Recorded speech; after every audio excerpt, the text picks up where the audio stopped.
It's November 2011. I'd like to show you some of my kitchen and extension that was started on the 15th of March 2010. A job supposed to take 3-4 months. We're now 20 months later and issues with not getting a certificate. The builder said he would sort that, he never bothered, and I just thought I'd show you some of the big mistakes they made. If you notice at the first bit of the film, there's the beam at the end has a nice arch at this end. It was supposed to have an arch, but because the builder obviously couldn't read drawings, he organised the arch when in fact there was a kitchen unit,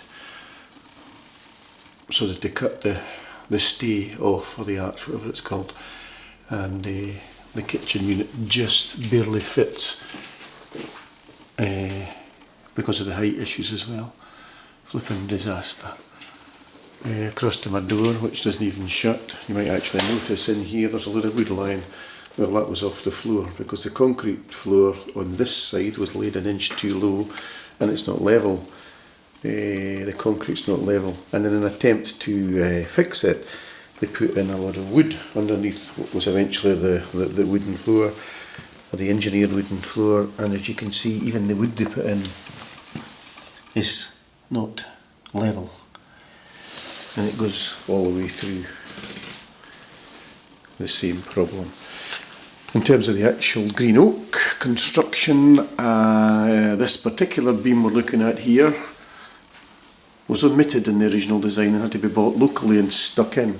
That's the bit that butts against the house, and no way is it tied into the house. And in fact you can see the gap developing, and just about that point you see a wee touch of light. That means we can see straight outside there. So needless to say, the wind and the rain comes in that gap. If I take you further along, on the bottom of that beam, in that corner where the window is, you can clearly see water ingress. If I move across to this side, smaller amount but still water ingress. The issues there relative to how that fits together, it's the same all over. The fancy wood they put in, this is meant to be joinery work. Look at the state of it. It's in bits. They told me joiners did this. The wooden doors, which can hardly open during the winter, you can see the water where it's in today and where it's been in the past. Total ridiculous. Again, patches of wood that's meant to be level for putting a wooden floor on, hence the reason we had to lift it. Same at this end with the precision joinery work. And we move now in, small amount of water ingression at that corner.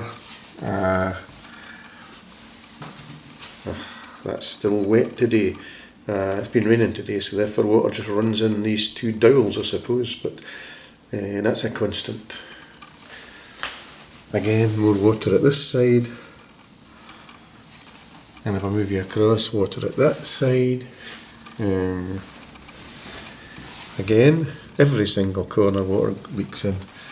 This piece of wood that you're seeing sticking up here in the windowsill, that's from outside. It just fell off a few months ago. When the builder was told, his response was, "Ugh well," and that is his response, and nothing else ever happened.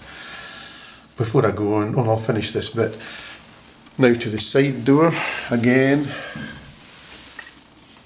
Heath Robinson joinery work.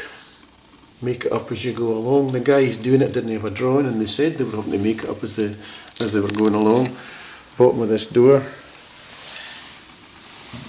water, water and more water. And in fact it's not too wet today, but some days it actually comes in worse than you're seeing today. Back to my Heath Robinson joinery work. I'd like to say, if I swing back to the top of this beam, difficult to see against the light, but you can see water coming in at the top there as well. Again, back to this corner, more water coming in, and we have also another added advantage of, difficult to see it, but if I move that back and forward, you'll see suddenly a bit of light appearing in the crack there between the beam and a piece of wood. That's actually straight outside again, and there's 3 or 4 of them. I've only shown you 2 of them. The whole place is a disaster, and I was going to show you another issue which I've totally forgotten about. And what we'll do is we'll stop filming now and we will go outside, and I'll show you what it looks like outside this green oak structure, which is an absolute disaster. Can't get a certificate for it. It's going to have to come down at a huge expense, and I'm going to have to pay for this because I'm sure the builder's not going to cough up in any way, albeit he has been informed that he will have to, but one doubts that he will. Again, back to more water ingression, which in fact I only saw just now. That's it along this. This is beside the double doors I first showed you. I'd shown you all this before. Back to the bottom of this beam, and there's water now coming along that bottom there, and it's actually fresh. In fact, you can see it all the way along there. The whole thing is, as I said, is a flipping disgrace. Supposed to have been put together by joiners that knew what they were doing. And as I said, to quote one of the joiners, you know, we don't have a plan, we don't have a drawing, we're throwing this up when we're not clear that it's ever going to be watertight. Well, the guy was right, it isn't watertight. So I will now take you outside. And before I do that, sorry, the back door here, the single door, which I'm just about swinging round it just now. We're now at the lock. I'll put my hand on the lock and I'll push it. And you now see that it doesn't open. I need to put my foot in it at the bottom and kick it, and then it opens. Because if I go to close it now, you can see the same issue. There's it hit, it's just swollen, cheap rubbish. It's been there for 18 months. It was the same last winter. Asked the builder to come and fix it. I was well speaking to my dog for all the difference made. And I meant to point out one last wee thing. You'll see up on the ceiling there's a load of lights, ceiling lights. Well, I'll pick one particular. That has been like that ever since they put it up. A joiner was putting some stuff up, doing some work in the ceiling, the roof space. That was pushed through for some reason, and 18 months later the builders have taken, they know about it, but they've taken no interest in fixing it. And I've just kept that at the moment. I mean, it will eventually be fixed, but it seems important to let people realise that this is the kind of cheapskate builders that I have had the misfortune to let loose on my house. And we'll swing outside now. It's raining, but it's not too bad. Outside the door, I've just banged it shut. You can see the wood. Black rust coming out of the nail holes in various areas. You can see the bottom sill, black, capped, which you can also see there. Black again along the drip, which in fact is not supposed to be that material. It's supposed to be copper, but they never bothered. Again, rotten. This stuff, this expensive green oak build is only up and it's been treated as advised by the builder. Makes no difference. That's the bit where the bit fell off. That's at the inside, as you can see through the glass, and that's where it fell from. No interest whatsoever in replacing it. They've now reluctantly admitted that they've maybe got this wrong.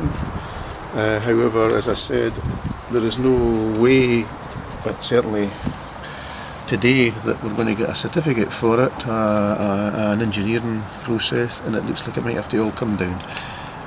Here is another corner where the wood's all capped and the water just runs straight in the back. You see evidence of that on the inside. Outside of the door, different door for the other one, funnily enough. And again, black, weather damaged. An outside door shouldn't go like that if it's properly sourced. Here we have open-ended wood, which the builder seems to think is okay, soaking up the water readily. Back along the edge here, it's the same all over. And if I come up the side, it might be difficult to see this, but up the top there, maybe you can't see it, but there's exposed bracket work, which is not really supposed to be, but it's like a sandwich coming down. There's about 3 layers of wood, and the builder seems to think that that's okay. There's no way that it's properly affixed to the building, nor is it fixed to the dwarf wall. The top there of the window frames, there's a gap all the way along, and I know because it now water runs straight in it and down, and you can see the end how that happens. I'm now getting soaked, and that'll be about enough. I think there's enough evidence there.